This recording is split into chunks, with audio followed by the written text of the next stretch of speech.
Okay, let's just jump right in with a thought experiment. Imagine for a second that tonight, right now, every single fossil fuel plant on your grid just vanishes. Poof, they're gone. All the coal, all the gas. So what's left? What's actually keeping the lights on, keeping the hospitals running, not just at this very moment, but, when a week of winter storms rolls in and there's no sun and the wind just stops blowing? Well, the answer to that question, or at least a huge part of it, Mm-hmm. inevitably leads us to nuclear power. Mm-hmm. And look, it is probably the single most emotionally charged, most controversial source of energy we've ever come up with. And that's exactly why we wanted to do this deep dive. Right. Our mission here is really to push past all that sensationalism, push past that, that inherent fear of the unknown, and just look at the data. We Yeah. want to look at the comparative research because the facts, they tell a story that is often the complete inverse of what people believe. Yeah, we're really aiming for a well-informed perspective, Hmm. which means we have to dig into the hard numbers, the empirical stats, things like comparative death rates, the full life cycle carbon emissions, and of course the actual cost efficiency, which gets pretty complicated. It does. We'll have to look at metrics like LCOE and Valco and the tough logistical reality of managing these massive long-term projects and, of course, the waste. And I think that brings us to the central paradox of this whole topic, the thing Yeah. that should really grab you right at the start. And it is a fascinating paradox. Mm. The energy source that causes the most widespread public anxiety, the one we immediately associate with catastrophe. Well, statistically, it's one of the absolute safest ways to generate power on the entire planet. And we need to spend some real time with that. We need to understand why our emotional response and the actual data are so far apart. Exactly. So when we talk about nuclear power, the conversation, or at least the public conversation, it's almost immediately hijacked by these huge, spectacular Oh, events. absolutely. You immediately think of Chernobyl in '86, and then more recently, Fukushima in 2011. Those are the two touchstones for sure. And it makes sense, right? It's a cognitive thing. Our brains are they're wired to react with incredible intensity to a rare, sudden disaster. That acute shock is so much more powerful than, the slow, quiet, statistical harm that's happening every single day.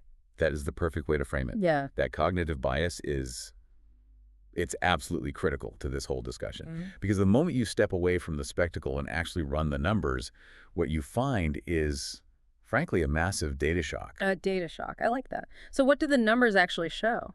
Well, we rely on these big epidemiological studies, and they rigorously compare the number of deaths caused per unit of electricity. It's usually measured in terawatt hours. And importantly, this covers the entire life cycle, from mining the fuel, building the plant, all the way to decommissioning it decades later. Okay, so it's a full accounting. A full accounting. And when you do that math for coal and for oil, you find that nuclear power causes, well, it causes hundreds or even thousands of times fewer deaths. Wait, say that again. Hundreds or thousands? Hundreds of thousands of times fewer. And it's statistically right down there with wind and solar. In some of the most comprehensive studies, it's actually even safer than them. That is it's an astonishing comparison because we're all conditioned to think of coal as, it's boring, it's reliable, maybe a bit dirty, but not acutely deadly. Whereas nuclear is, for so many people, synonymous with immediate catastrophic danger. Exactly. And that's because the persistent, slow impact of fossil fuels is, for lack of a better term, a silent killer.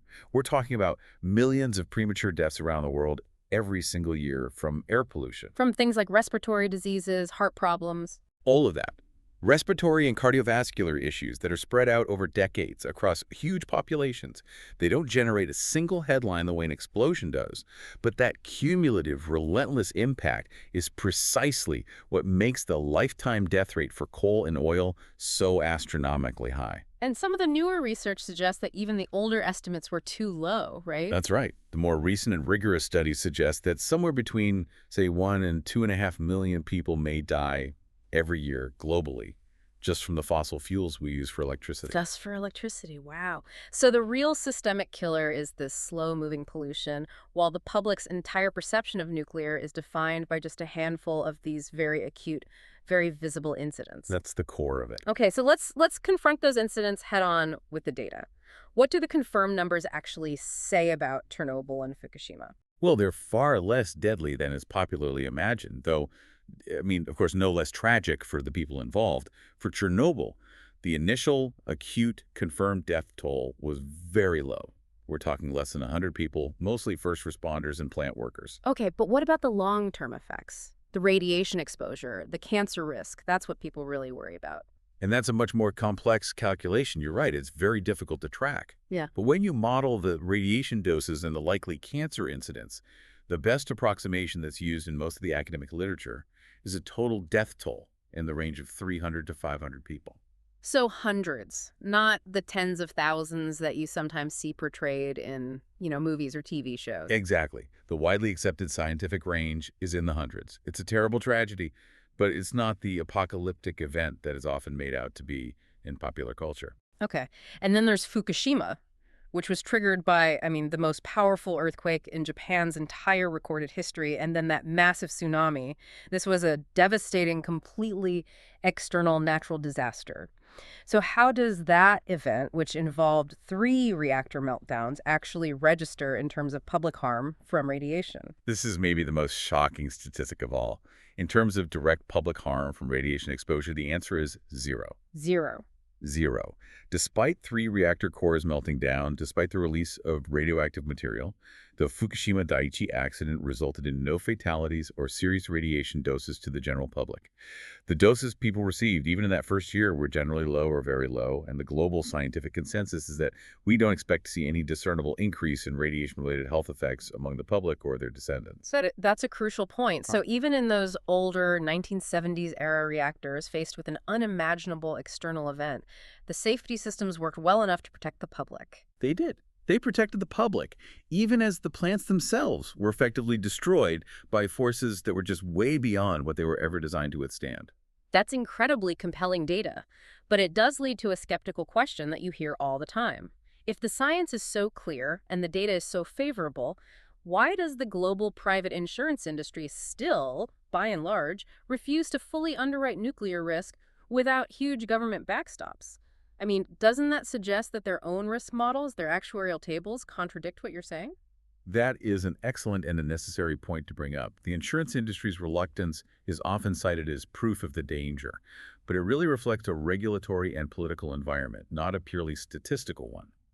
See, after Chernobyl, many countries adopted this legal concept of unlimited liability for the plant operator in case of a catastrophic event. Unlimited liability. Right. And no private insurer on Earth can actuarially model or accept a risk that is categorized as unlimited. It's just impossible. So governments have to step in. They act as the insurer of last resort, capping and covering that theoretical maximum risk. Right. It's not because the likelihood of an accident is high, the data shows it's vanishingly low, but because the potential financial consequence of that 1 in a million event is just politically and economically too big for any single private company to bear. I see. So the safety of nuclear power is really a function of the system's design philosophy itself, this defense-in-depth idea. That's exactly right. Modern reactors are engineered on the fundamental premise that things will fail one day. You have to assume failure.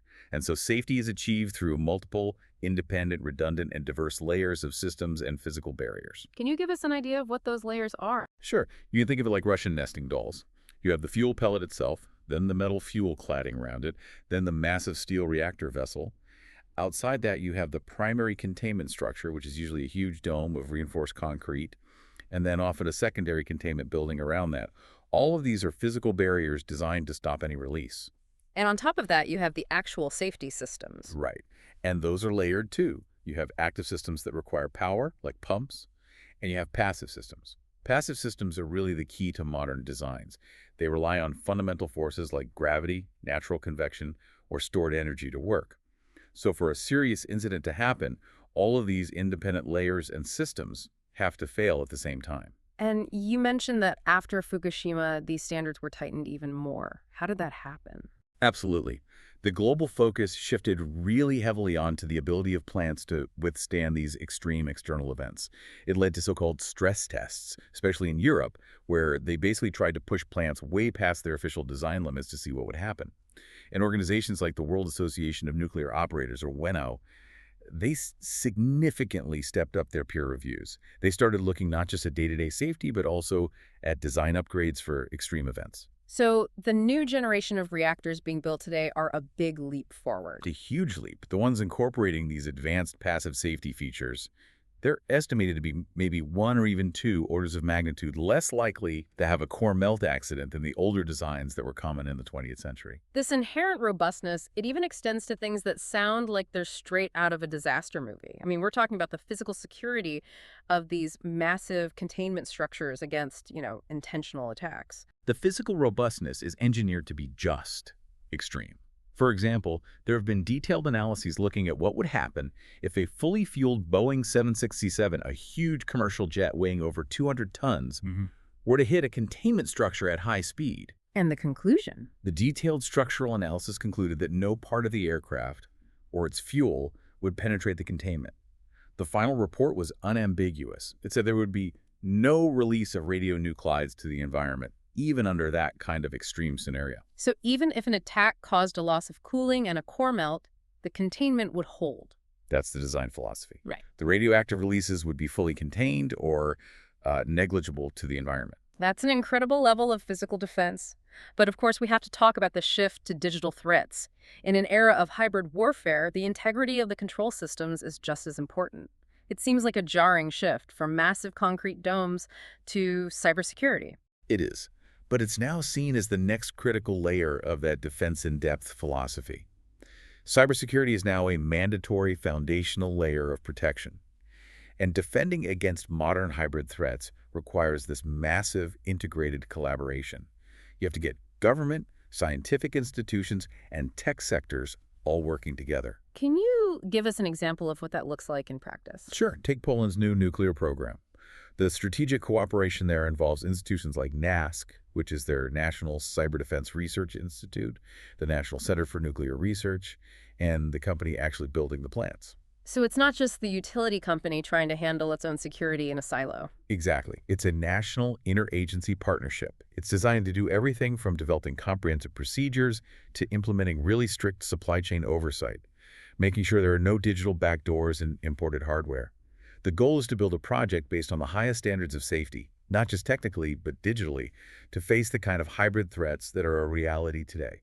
Okay, so if we can accept the empirical data that nuclear is statistically safe, far safer than the fossil fuels we rely on now, we have to pivot to its role in the climate crisis. Because really, the main selling point for nuclear in the 21st century is its ultra-low carbon footprint. Precisely. Nuclear power produces energy with a just minimal life cycle carbon footprint. When you look at the entire process, for the energy it takes to mine uranium and build the plant, through 60 or 80 years of operation, all the way to decommissioning, its carbon intensity is directly comparable to renewables like wind and solar. That makes it really an ideal tool for achieving rapid climate neutrality. How does it compare specifically, though? Because you often hear that nuclear plants require so much concrete and steel in their construction, which has its own carbon cost. That's true, but the life cycle studies integrate all of those factors. For comparison, your standard solar photovoltaic panels, their life cycle estimates are somewhere between, say, 23 and 82 grams of CO2 per kilowatt hour produced. It depends on the panel and where it's located. Nuclear competes directly in that same low-end range. And I guess the long lifespan helps. It's crucial. A modern plant is designed to run for 60, sometimes even 80 years. That allows the very high upfront carbon cost of construction to be spread out or amortized over a much, much greater amount of energy produced. And that's what really minimizes that final per kilowatt hour footprint. But the real value proposition, I think, the system-level benefit that intermittent renewables just can't match is its operating profile. We're talking about reliable, massive, nonstop power, what's known as baseload power. Yes, exactly. Nuclear power is just ideally suited for baseload operation. That means it provides nonstop, stable electricity generation, 24 hours a day, 7 days a week. It just runs. It doesn't have the kind of operational flexibility to stop and start quickly like a natural gas plant, but its core stability. That is its immense systemic value. You can think of it as the bedrock of the entire energy system. And that stability, that ability to provide power whenever you need it, regardless of the weather, is the key thing that renewables like wind and solar just don't have on their own. Right. They inherently lack it. And they have to rely on other things like massive battery storage or dispatchable gas plants to replace that stability. That stability is a key systemic value. And that massive, stable output is what allowed an entire country to fundamentally shift its energy mix away from carbon and to do it quickly. I'm thinking of the the French Mesmer Plan. It's a really potent historical example. The Mesmer Plan is a textbook example of large-scale green industrial policy. It was adopted in France back in 1974, right after the first big oil crisis. And it was a decisive national strategy to just rapidly replace combustible fuels with nuclear power. To do it, the state basically channeled huge amounts of capital into the sector, using state financing and loan guarantees to just build, build, build. That sounds like a monumental undertaking. How do researchers even measure the actual impact of something that massive, decades later? This is where the methodology gets really fascinating. Researchers built what they called a synthetic counterfactual scenario. A synthetic counterfactual. It's an econometric model that basically asks the question, what would France's energy mix look like today if it hadn't done the nuclear build-out? What if it had just followed the same economic and energy path as its similar non-nuclear neighbors? So they looked at peer countries, like Germany and Italy, that had similar economic structures but relied heavily on coal and gas instead. So they created a what-if control group, basically? Precisely. And by comparing the reality, which is nuclear France, to the modeled counterfactual, coal and gas France, they could isolate the specific effect of the nuclear program.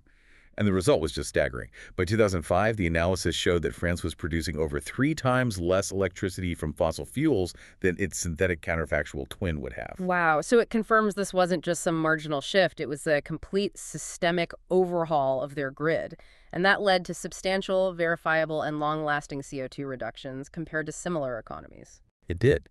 And what's more, when the researchers calculated the abatement cost, that's the cost to avoid 1 metric ton of CO2, the Mesmer plan often resulted in abatement costs that were actually negative. Negative, so it was cheaper. Yes. It means that expanding nuclear power wasn't just good for the climate, it was economically advantageous compared to the expensive and inefficient coal and oil power it was replacing.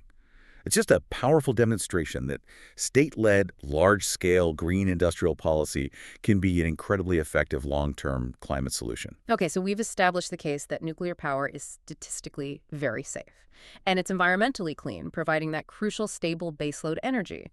So if the engineering and the environmental arguments are that strong, why isn't everyone just building nuclear plants right now? And as it usually does, the answer comes down to the dollars and cents. It really does. Yeah. The primary hurdle, without a doubt, is the sheer capital intensity of these big conventional nuclear projects. We're talking about the large-scale 1 gigawatt plus reactors. These are just monumental undertakings.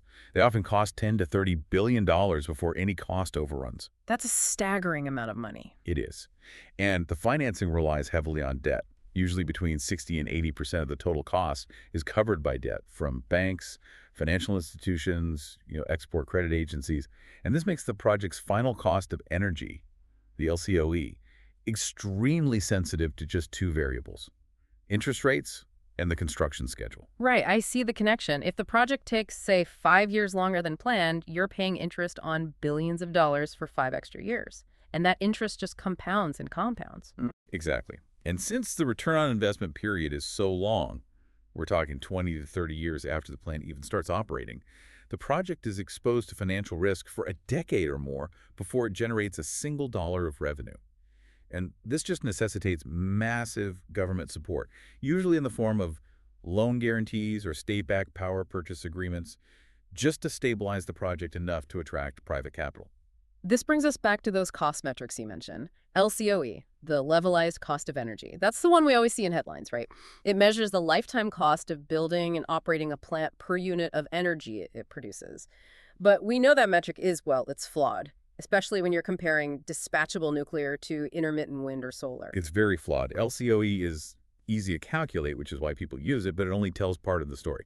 When LCOE suggests that renewables are cheaper, it often fails to capture all of the hidden system costs. The system costs, what does that include? Well, those are all the extra costs you need to make intermittent power useful on a grid scale. It's the cost of massive grid infrastructure expansion to move power from, say, a remote solar farm to a city. It's the cost of building huge battery storage facilities. And critically, it's often the cost of keeping natural gas turbines running on standby, what's called spinning reserve, ready to ramp up instantly when the sun goes behind a cloud or the wind dies. All of that costs money. Which is why this alternative metric, VALCO, the value-adjusted LCOE, was introduced to try and account for these realities. Yes. Valco attempts to correct that LCOE flaw by accounting for the systemic value a source provides, its stability, its flexibility, its availability. And when you look at it through the lens of Valco, the real system costs of baseload power like nuclear are properly recognized. And this often makes the all-in real system cost of nuclear much closer to renewables than those simple LCOE figures would suggest, especially as you get more and more intermittent energy on the grid.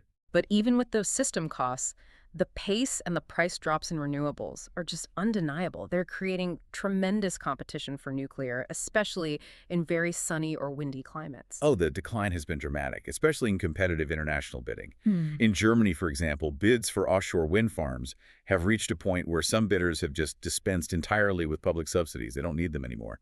And the international market has some just stunning figures.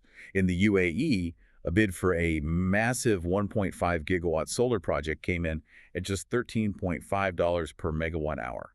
$13, that is incredibly low. How does that compare to the nuclear projects being built in that same region? Well, it creates an enormous financial gap. The official cost estimate for the power from the Baraka nuclear plant was around $72 per megawatt hour. And that was probably an optimistic early projection, so the winning solar bid was over 5 times lower. And you see similar stories elsewhere. In Turkey, solar power agreements were signed in 2018 at $65 per megawatt hour, which was almost half the estimated cost for nuclear power there just a few years earlier.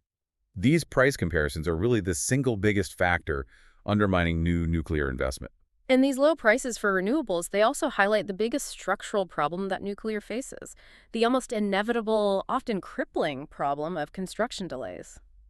Why are delays so endemic to nuclear specifically? I mean, we build other huge infrastructure projects like bridges or airports, and they don't seem to face the same level of overruns. It's a combination of factors that are pretty unique to nuclear. The primary challenge is something the industry calls FOK, first-of-a-kind engineering. FOAK. Right. When you're building a brand new reactor design for the first time, like the EPR in Europe or the AP1000 in the US, you are essentially prototyping a highly complex one-off industrial facility on site. And that just leads to unforeseen technical challenges, supply chain breakdowns, and very often regulatory halts. Can you say more about the regulatory part? Sure. The nuclear industry faces something called regulatory creep. Because safety is absolutely paramount, regulators will frequently introduce new requirements or tighten existing standards during the construction process, especially if an issue is found at another plant somewhere else in the world. And that forces expensive redesigns, it halts construction, and it requires these lengthy recertifications. It can add years to this schedule. And then there's the supply chain issue you mentioned. Yes. Unlike, say, a gas plant, the nuclear supply chain is extremely specialized and, frankly, quite fragile. There are only a handful of companies in the entire world that can manufacture the major components, like the reactor pressure vessel or the specialized steam generators. So if one of those key components fails a quality control check, replacing it can take years. There's often no alternative vendor you can just call up. And we see the effects of all this playing out in Europe with those big projects like Flamanville 3 in France and Olkiluoto 3 in Finland. Flamanville 3 is a perfect example. Construction started way back in 2007. And it was originally supposed to be online in 2012. It has been continually delayed by quality control problems, issues with critical welds, problems with concrete standards. The construction costs have been reevaluated upward again and again. It's now projected at over 12 billion euros, a huge increase, and it's still not operating. And the Finnish project, Olkiluoto 3, had similar issues. Very similar. It experienced years-long delays due to technical reasons, leading to a massive increase in the final price tag. And that long construction timeline, it isn't just an annoyance, it's a financial killer. It prolongs the debt period, it compounds the final cost, and it just creates incredible uncertainty for anyone investing in the project. When we look at the history of financing these projects, especially in the U.S., the risk becomes painfully clear. The U.S. has this history of stranded projects, right? I think there were something like 40 reactor constructions that were just abandoned back in the 70s and 80s. That's right. Between 1977 and 1989, 40 projects were abandoned, mostly due to skyrocketing costs and rising anti-nuclear sentiment. And these issues are not just relics of the past. We have two very potent, very recent U.S. examples, VC Summer in South Carolina and the Vagonal project in Georgia. They really illustrate how financial and regulatory mismanagement can just pour gasoline on these inherent risks. The VC Summer project is a cautionary tale. It was abandoned in 2017 after more than $10 billion had been spent. And the failure wasn't just about engineering. It revealed a deep moral hazard. The investigations that followed found that executives had engaged in securities fraud. They orchestrated a years-long cover-up to hide the massive losses and delays from their own investors. The CEO of the parent company ended up pleading guilty. So it wasn't just technical failure, it was criminal opportunity, which is a huge betrayal of public trust. What about Vogtle in Georgia, which is actually continuing? VUCL is an ongoing lesson in how to transfer risk directly to the ratepayer. It uses a very controversial financing mechanism called CWP, which stands for Construction Work in Progress.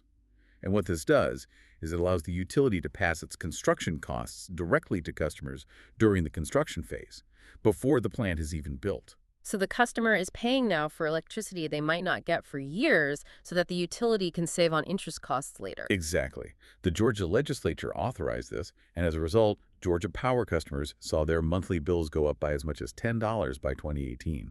And that was just to cover the financing costs before a single electron was produced by the new units. The risk here is that customers are paying for a product that might never be delivered or might be massively late and over budget. And based on the monitoring reports from that project, the internal transparency wasn't exactly great either. Not at all. Reports submitted to the Georgia Public Service Commission indicated that construction milestones were often reported as achieved, when, in reality, the work had only been started, not completed. This gave an inaccurate picture of the project's status and helped to mask the ongoing delays. And because of the CWI panel, ratepayers had already paid billions of dollars to the utility by the time these problems became undeniable. Okay, so given all these inherent risks and that, 20 or 30-year ROI, governments have had to create these really specialized financing mechanisms just to attract investment. This is where policy becomes absolutely essential. These mechanisms exist primarily to socialize or shift that financial risk away from the private developer, just to make the project bankable. One of the most widely used models is the Contract for Difference, or CFD. This is basically a state-backed contract that guarantees the nuclear generator a set strike price per megawatt hour for all the energy they produce over the life of the contract, say, for 35 years. So if the market price for electricity drops below that strike price, the government pays the difference to the generator. It guarantees their revenue. This was used for the Hinkley Point C project in the UK. Correct. The other model that's being discussed more and more is the Regulated Asset Base, or RAB model. The RAB model transfers the construction risk even more directly to consumers. It allows the project to add charges to people's bills up front during the build phase. The UK is also adopting this for its future projects, and this is what one infrastructure expert famously compared to being forced to pay for a meal before the restaurant has even been built. That's a great analogy. It definitely reduces the developer's risk, but it makes the cost immediately visible on everyone's bills. It does. And then there's a third way, more of a cooperative model, like the Finnish Mankala model. The EU Commission has actually accepted this as a valid framework. How does that one work? The Mankala model is fundamentally a cooperative ownership structure. The investors, who are often large industrial companies or municipal utilities, big energy users, are obligated to purchase the power at cost in proportion to their ownership stake. This does two things. First, it guarantees that all the power is sold, which eliminates market risk. And second, it stabilizes revenue and removes the need for the utility to make a profit margin on the electricity itself. And that structure is politically easier because the investors are primarily industrial users who desperately need that stable long-term power. Exactly. They are buying into the system to guarantee their own energy supply.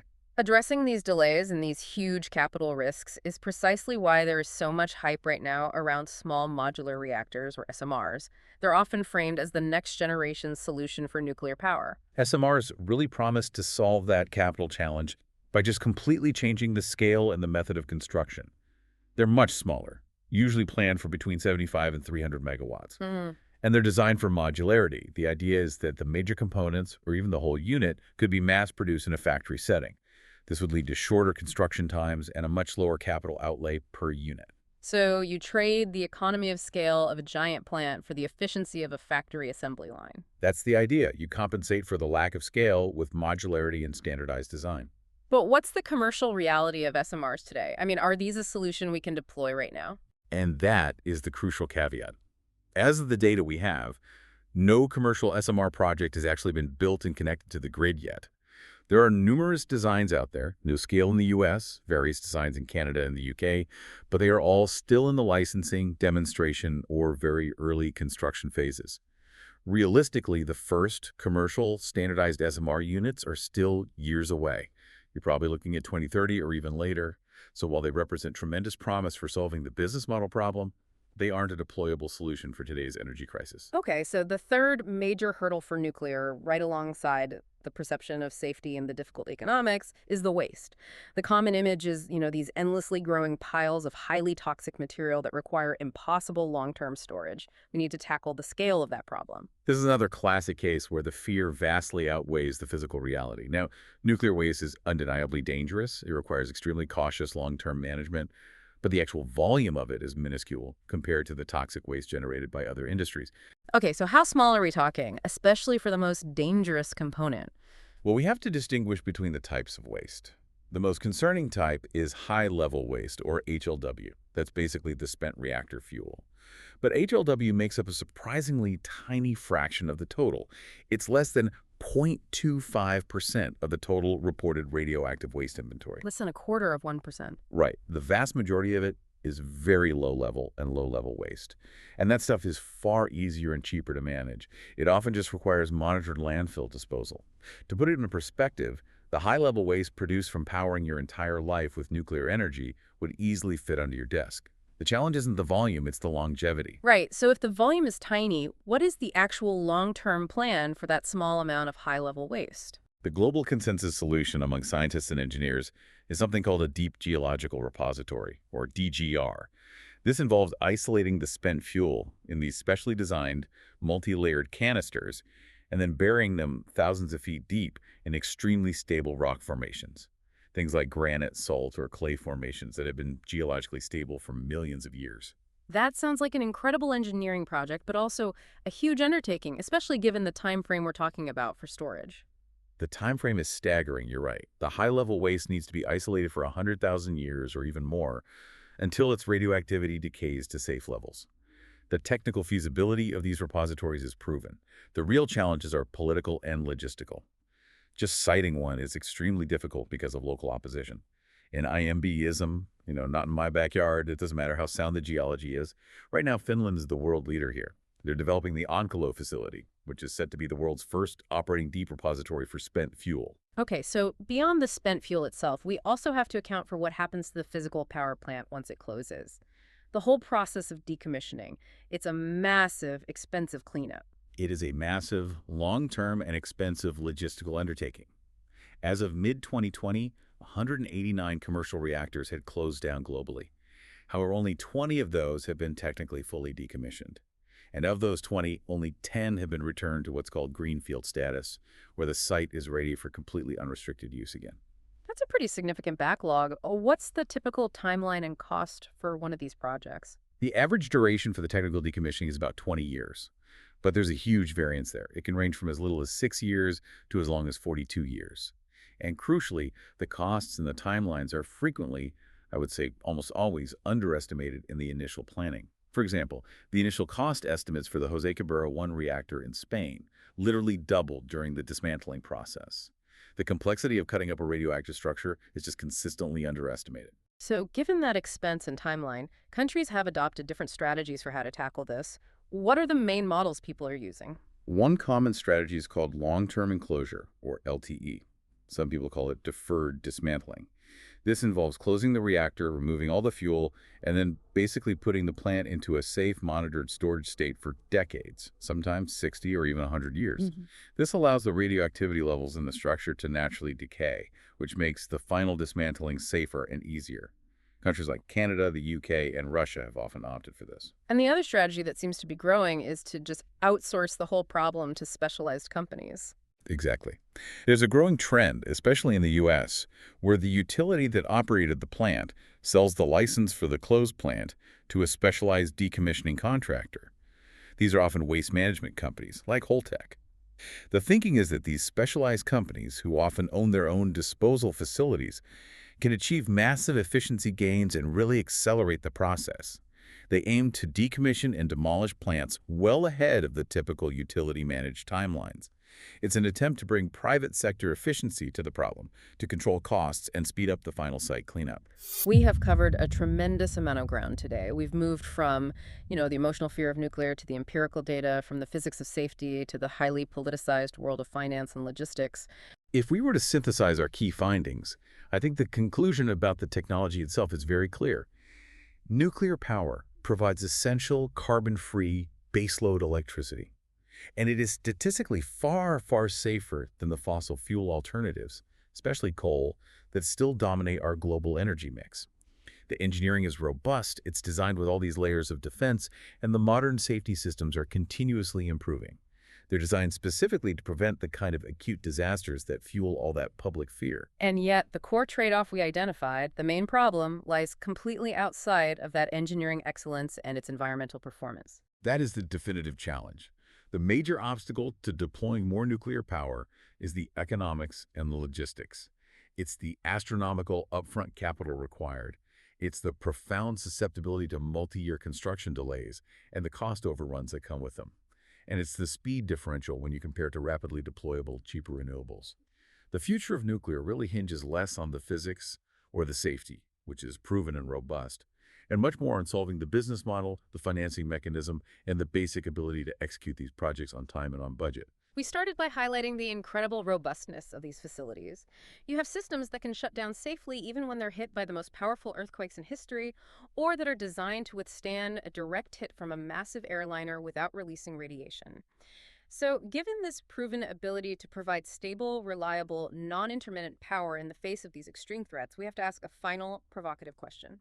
We've seen that nuclear faces intense subsidized competition from intermittent sources, even though it provides this enormous systemic value by stabilizing the entire grid. So, should governments focus their regulatory efforts not just on subsidizing nuclear, but on financially penalizing the energy sources that depend on subsidies and actively destabilize the grid? Should we do that to allow reliable, dispatchable power, including nuclear, to compete on a truly level playing field, one that's based on its immense systemic value and its proven resilience? I think the data strongly suggests that recognizing and pricing the systemic value is the missing piece of the entire puzzle. Analysis has shown that a modest carbon price, even just $3 to $5 per ton, would be enough to keep the nuclear plants in Pennsylvania economically viable against gas and coal. And you see policy actions like efforts by the Federal Energy Regulatory Commission in the U.S. to expand what's called the minimum offer price rule that show regulators are starting to wrestle with this fundamental idea that not all electricity is created equal. The most crucial public discussion we should be having isn't about whether nuclear is safe. The data is clear on that. It's about how much we, as a society, value stability and reliability in our energy future, and how we must adjust our economic models to finally price its true cost versus its true systemic benefit.